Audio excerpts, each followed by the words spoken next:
the average summary length that you have is a bit skewed, especially for the last model there, right? It's about 221 words.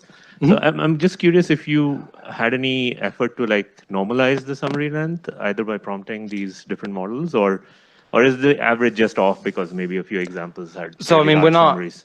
we're not controlling for that. The model is generating whatever length it thinks. I see. And the Palm chat model, which I think is just really bad at, it's good at other things, I'm sure, but it was really bad at this task. And like I said, the new one is much better. It was just like you would literally give it 2 sentences and it would generate an entire paragraph of information. Wow. Okay. So that's why it does so poorly, really. Like it's, and I have some theories about this. So when you do RLHF, right, and so the difference between Palm and Palm chat is, these chat models have been RLHF'd to death, meaning that they've had a lot of time with a person, and those people are teaching it a number of things, and one of them is don't give short answers, because if you just train an LLM and don't do anything with it, it'll give you a lot of very short responses. Yes, like if you give it a lot of dialogue, it's like yes, no, maybe. Yeah. You don't want it to do that, right? So these models are specifically trained to be verbose and provide dense information.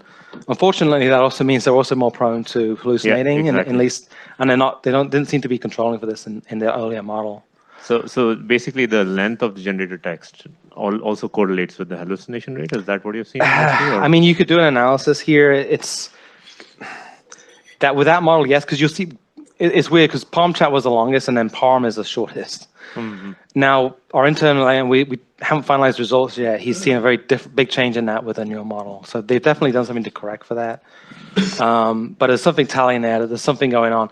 They also, Palm chat, so we have a thing called answer rate here, which I didn't get into.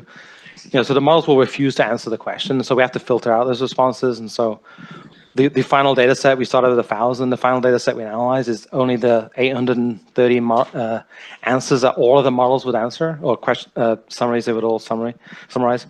But also, like, the models that had the lowest answer rate seems to be the ones that hallucinated more. So there's almost like like those models were very skittish. Like they were like there was one that mentioned a porn website, and it didn't get into like juicy details or anything. All it said was, blah is a porn website, and that was it. And GPT-4 was fine with that. It was just, it's a porn website. Bar was like, or Palm was like, no, I can't answer that. That's, off topic. When it really wasn't.